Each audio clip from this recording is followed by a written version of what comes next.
Viewers, विद्यार्थी लोग, students एवं सुनने वाले जितने भी ऑडियंस हैं, चलिए आज के लिए आपको जो सामने दिख रहा है बहुत इंपॉर्टेंट एक टॉपिक लेकर के आए हैं। यह आपके ज्ञान वर्धन के लिए बहुत ही जरूरी है, ज्ञान विकास के लिए बहुत ही जरूरी है और साथ साथ बोर्ड मॉडल भी है स्टूडेंट्स के लिए। आने वाले एनुअल एग्जाम में या किसी तरह के एग्जाम में जरूर अवश्य क्वेश्चन किए जाते हैं। जैसे आज की पढ़ाई में रहेगा टेटनस की पढ़ाई। टेटनस क्या होता है इसके बारे में हम समझेंगे। यहाँ देखिए दिया हुआ है टेटनस, टिटेनस भी लिखा गया है, लेकिन वैसे बोलचाल की भाषा में हम इसे टेटनस के नाम से जानते हैं। टेटनस खास करके यहाँ पर हम देखने में जो बैक्टीरियल है, यहाँ लिखा गया है बैक्टीरियल डिजीज है, अर्थात इसका अर्थ है जीवाणु जनित रोग या डिजीज ऐसी रोग है जो जीवाणु द्वारा उत्पन्न किया जाता है। इसे हम बैक्टीरियल डिजीज या जीवाणु जनित रोग कहते हैं। बैक्टीरिया है, वायरस या प्रोटोजोआ नहीं है टेटनस फैलाने वाला। अब इसका परिचय यह है कि टेटनस जो डिजीज है, रोग है, यह क्लोस्ट्रीडियम नाम के प्रजाति के एक जीवाणु से होता है। उसका नाम है क्लोस्ट्रीडियम। जैसे यहाँ पर हम देख सकते हैं, अब देखिए यहाँ पर सबसे टेटनस के बारे में दिखाया गया है। टेटनस है तो क्लोस्ट्रीडियम यहां लिख सकते हैं हम, क्लोस्ट्रीडियम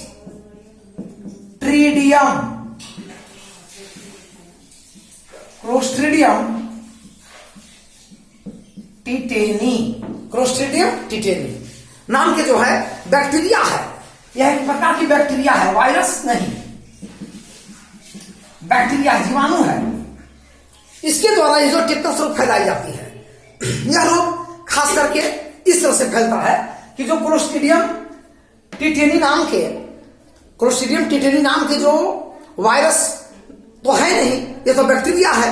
तो जो बैक्टीरिया होते हैं ये बीजाणु बनाते हैं, उसे हम इस तरह से लिख सकते हैं बीजाणु बनाते हैं। ये बीजाणु मिट्टी, कीचड़, हवा, प्रदूषण, जल, कचड़े जैसे पदार्थों में ये मिल जाते हैं। मिल जाने के बाद अब उसमें मान लिया कि जंग लगा हुआ, कील है, कांटी है, लोहा है, धातु है, या गोबर में कांच अटका हुआ है और वहां पर हाथ पर कट जाती है, तो उसी में इसका जन्म हो जाता है। क्योंकि पहले से यह मिट्टी में, गंदगियों में, जंग लगे हुए पदार्थों में, जैसे धातु जंग खास करके उसमें पाई जाती है और जंग के द्वारा जो है कटेगा। और वैसे औजार से या वैसे शीशा से जो गोबर में, कीचड़ में, घोड़े के रीद में या किसी प्रकार के और मड में फैला हुआ रहता है बीजाणु इसका। अब उसका जगह पर अगर किसी प्रकार के हाथ या पैर कट जाती है तो इसका इन्फेक्शन हो जाता है बॉडी में, और बॉडी में जाकर ब्लड में चला जाता है। ब्लड में जाकर के तो द्विविखंडन क्रिया करता है और द्विविखंडन करके जनसंख्या बढ़ाना शुरू कर देता है और धीरे धीरे यह अपना प्रभाव जमाने लगता है। खास करके जबड़े, गला, पेट, पीठ, ये सब के मांसपेशियों पर आक्रमण करता है और वहां पर सूजन, स्वेलिंग और दर्द बनाता है। फिर बाद में ऐंठ देता है। ऐंठाने का मतलब कि ऐंठन होना, ऐंठन होने से जबड़े, गले, मुंह टेढ़ा हो जाता है। यहां तक कि कभी कभी यह जो सांस लेने में भी दिक्कत करेगा। तो लगभग यह रोग होने के बाद यहां दिया गया क्या आंकड़ा के अनुसार कि 40% से लेकर 80% तक लोग मर भी सकते हैं अगर उचित समय पर इलाज नहीं हो तो। इस तरह के जबड़े, गर्दन, पेट, पीठ के मांसपेशियों को मरोड़ देता है। इसे ऐंठन होना कहते हैं। ऐंठन होने से ब्लड सर्कुलेशन भी या अगर श्वसन नाल में ऐसा हो तो श्वसन भी बाधित हो जाती है, तो आदमी को मरने की चांस होता है 40 से 80%। लेकिन समय पर इलाज होने से इसका इलाज है, पूर्ण रूप से ऐसा नहीं कि ना इलाज नहीं है, इसका इलाज है, हो जाती है। वैसे खास करके नर्वस सिस्टम पर भी अटैक करते हैं, मानव तंत्रिका तंत्र पर भी आक्रमण करते हैं। तंत्रिका तंत्र पर आक्रमण करेगा तो ऐसी ऐंठन की स्थिति जब आती है तो मांसपेशी पर भी एक तरफ का आक्रमण और दूसरी तरफ नर्वस सिस्टम पर करता है और आदमी कुछ हल्का बेहोश टाइप का हो जाता है। समय पर जाने के बाद इसका उपचार सही हो सकता है। अब एक चीज और है इसमें, इसके टीका का नाम है ATS, एंटी टेटनस सीरम। या फिर ऐसे भी कर सकते हैं कि यहां करके ले सकते हैं कि और भी टीके इसके हैं। जैसे एस से ह्यूमन, आई से इम्यूनो, या ऐसे भी लिख सकते हैं कि ह्यूमन टेटनस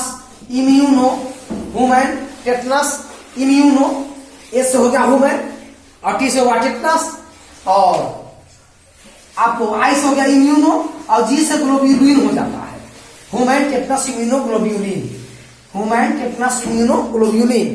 तो एटीएस या एचटीआईजी का इंजेक्शन इनको दिया जाता है। तो यह भी तय किया जाता है अगर किसी को टेटनस ऐसा अगर गोबर में काम करते समय, कीचड़ में काम करते समय, कहीं आते जाते समय जंग लगे हुए लोहा काटी से कट फट जाए या शीशे से कट जाए तो 24 घंटे के अंदर एटीएस का इंजेक्शन ले लेना चाहिए। इसे टेटनस होने की संभावना लगभग 90% समाप्त हो जाती है। ज्यादा कटे रहने के बाद हम एचटीआईजी ह्यूमन टेटनस इम्यूनोग्लोब्यूलिन का इंजेक्शन भी ले लेते हैं, जो थोड़ा सा पावरफुल ज्यादा होता है। इस तरह से इस रोग से हम बच सकते हैं, अपने आप को बचा सकते हैं। खास करके भी देखा गया है कि पहले के युगों में जब एटीएस का इंजेक्शन का खोज नहीं हुआ था, टीकाकरण नहीं बने थे, तब क्या होता था कि जब बच्चे जन्म लेते थे माता के गर्भ से, तो जन्म लेते समय इनको अक्सर टेटनस हो जाता था, क्योंकि मानव को मालूम नहीं था कि जंग लगे हुए औजार में भी होते हैं। अतः क्या करता था मानव कि उसे जो अपरा कहते हैं, जो बच्चे के नाभि से माता के अपरा से जुड़ा हुआ होता है, उसे अपरा कहते हैं, नाभि नाल कहते हैं। उसको जंग लगे हुए लोहे ब्लेड से भी काट देते थे, जिसमें इन्फेक्शन किसका हो जाता था, टेटनस का। तो जच्चा बच्चा दोनों मर सकता था और मर भी जाता था। लेकिन जब से खोज किया गया तब से इसे इंजेक्शन दे करके इस रोग को रोक दिया जाता है। इसे कहते हैं टेटनस का रोग। तो टेटनस से बचने के लिए ही है कि कील कांटी जंग लगा हुआ पदार्थ या लोहा धातु या फिर गोबर कीचड़ में कांच है उससे कट गया तो कटने के बाद उसे एटीएस का इंजेक्शन लेना चाहिए। ज्यादा महंगा तो होता नहीं, 10-20 रुपया में मिल जाता है। वैसे इंजेक्शन लेने से कोई बुराई भी नहीं है, अगर कम भी कटा हुआ हो तो इंजेक्शन लेने से कोई दिक्कत भी नहीं होती। इस प्रकार से ये रोकता है। तो टेटनस एक ऐसा रोग है, इसको मांसपेशी तंत्रिका तंत्र को मरोड़ देता है। मरोड़ देने से गर्दन या जबड़ा धनुष की तरह हो जाता है, इसलिए इसका पुराना नाम है धनुष टंकार रोग। इसलिए इसका पुराना नाम है धनुष टंकार रोग। धनुष टंकार रोग के नाम से इसको हम जानते हैं।